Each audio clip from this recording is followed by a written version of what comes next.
So recently, I bought a TRD Pro, a 2019 4Runner.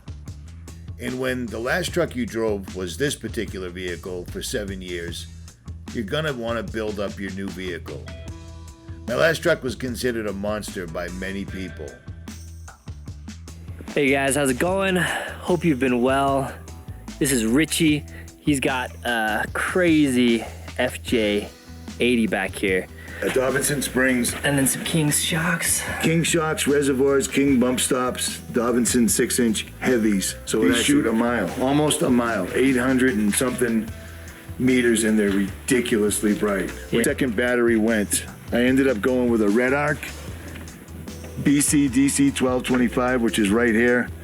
And that brings power from my main battery to that Rely-On 100 amp hour lithium battery right there. This is something I definitely want to add to mine, just the functionality. All right, let's get into the back here. And I don't know, let's go right to left maybe? So you get the point. The new truck's got big shoes to fill, and fill them I will. So to see what I'm doing, you're gonna want to sit back, relax, and check this out.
I never had any intention of getting a 4Runner, but when I decided to do it, I did it. I was in Virginia getting my 80 series fixed, and I went to North Carolina and I bought a one-owner 17,000 original mile TRD Pro in black.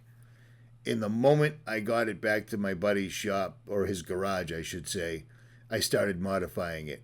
And I've been modifying it every single solitary day since the day I got it, which was about 50 days ago, and I'm almost done.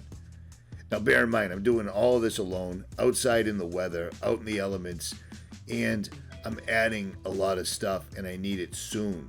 And getting parts from people that sell parts is a lot more difficult than it needs to be, or it used to be. But at any rate, I've added a lot of weight to this rig, big time. 8,000 pound worn winch, dual swing out, 35-inch Nitto trail grapplers, and those might become mud grapplers, I'm not sure yet, but they will be Nittos. I took a lot of lightweight stuff off and replaced it with heavy duty stuff, so the truck now weighs a lot more than it did when I first got it. And besides power for the engine, which I've got covered, I needed brakes, so I started researching. I found a company called POWERBRAKE that made monster 6-piston front brakes with better rotors, better calipers, better everything, basically. And these were the way I wanted to go, no two ways about it. These were the top of the line, and it's what I wanted. The only problem is they only make them for the front. So I started trying to find the brakes, and oddly enough, trying to get somebody to sell you them and then actually ship them, even if they have them in stock, is getting ridiculous. But I found a way around that. The guys over at OK 4-Wheel Drive, specifically Rich Perna or Bug Out Runner, these guys knocked it out of the park. Anything that I needed, they got here in 2 days, one way or the other. No matter what you're looking for, they've got pretty much absolutely everything. I actually bought my Alucab Expedition 3 from them years ago, and they got it here in a couple of days. Anything you're looking for a 5th gen Tacoma, 4Runner, etc., they've got it, and they'll get it to you fast. I was really impressed because I dealt with a lot of companies while I've been building this truck, and a lot of companies really let me down big time. I ordered lower control arms 3 times from 3 separate companies, $1,700 each, and nobody was able to ship. Bug Out Runner or Rich Perna at OK Four Wheel Drive took care of business like you're supposed to, and I really appreciated that. And apparently he's just put these things on his truck as well. At any rate, let's look at these brakes. Now remember, this 4Runner was a one owner. It only had 17,000 miles on it, so the brakes on it were from the factory, and they were pretty good. I mean, they're pretty good sized brakes until I added about, I'm gonna guess, 1,000 pounds or so. Doing the brakes, putting these power brakes on was easy. They make it real easy. Everything is vacuum sealed, everything is labeled. All you gotta do is take off your rotor, clean everything up, as you should when you do anything, and then make a simple cut on the rock shield like this right here. Easy peasy, because you got to fit that massive caliper and bracket in there. That's all you got to do. I mean, you can pull your dust shields off or your rock shields, but I'm not doing that. I like leaving factory when I can, and you should too, or not. The brackets were all machined, all powder coated. I mean, the finish on this stuff, the hardware that they gave you was all top shelf. You definitely got what you paid for. No two ways about it, and you gotta love that. It became incredibly windy while I was doing this, and all the boxes were everywhere. They give you a lot of boxes.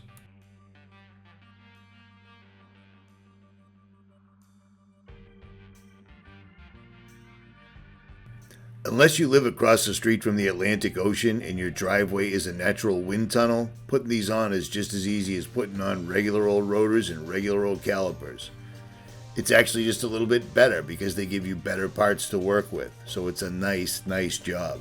It's almost a shame to have to cover these things up with tires and rims, but it is what it is. You got to do it. These come in 2 different colors. You can get them in the color gray that I'm using or in red, which some people might like because it'll show through their rims and look pretty badass. I took what he had because I have black Rhino Arsenals. You can't see these things anyway, so it doesn't matter.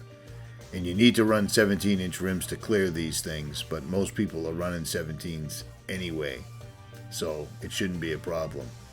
They give you all the torque specs. They give you factory support if you somehow F something up, which would be really tough to do. And these guys take a lot of pride in these things, and it shows. No two ways about it. They're beautiful.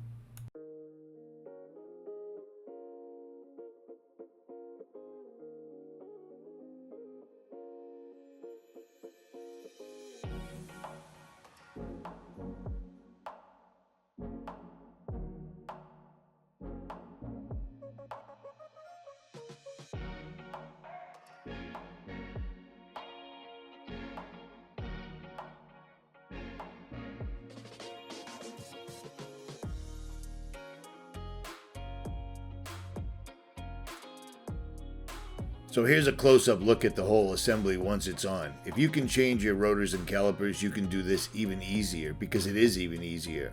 That's all you got to take off the rock shield right there. These things are massive and they're beautiful. You can get these in gray or red. I got gray because that's what he had. They give you a proprietary tool to get into the bleeder that's out of the way, out of harm's way. Imagine that. They give you stainless brake lines that come all the way down from the knuckle. And there's temperature gauges on the back, but I ain't racing, man. I'll probably never look at those, but they're nice to have. The construction of these things is well worth the price of admission. I can't stress that enough. I love when people take pride in their work and make amazing parts for my truck. I love it. You should too. Or not, at any rate. That's the front brakes. And most people that go with the power brake setup just leave it at that. They do their fronts and leave it alone. I can't leave well enough alone.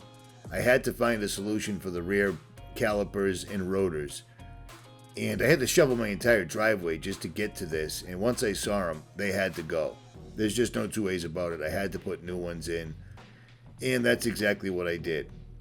PowerBrake doesn't offer a full kit. I don't think anybody does. I couldn't find them. So I went with a company called Powerstop. Basically powder-coated rear calipers, which is good enough for me, and new rotors. The rotors are drilled and slotted The calipers are powder coated and they give you Powerstop Extreme brake pads. So it was definitely an upgrade. And I wanted to start with a clean slate, especially seeing how there's a Magnuson going in. So in a couple of hours' time, even in the freezing cold, less than perfect conditions, I went from this to these. And these make me happy. You see what I mean? Everything's fresh, everything's new, everything's good to go. And I also extended the brake lines from the chassis to the rear axle and the front end. So the brakes are good to go. I torqued everything down, and then I went around with the speedy bleed, and I bled the entire system, starting from the passenger side rear to the passenger side to the driver's side rear to the passenger side to the driver. And it helps when you've got ABS. The speedy bleed knocks it right out, no problem. And I've only driven it twice since I put the new brakes on, and it definitely stops much better. But I'll be doing some real world tests once the truck is completely off jack stands and done, which will be in about a week and a half tops. I still have to install the supercharger, and I need the weather to cooperate with me. Otherwise, it's definitely worth the price of admission. I can't stress it enough. I'm not sponsored by them. This is just my personal opinion. At any rate, if you enjoyed this video, make sure you hit that like, share, and subscribe. Leave a comment below, and I will try to return the favor. I am out.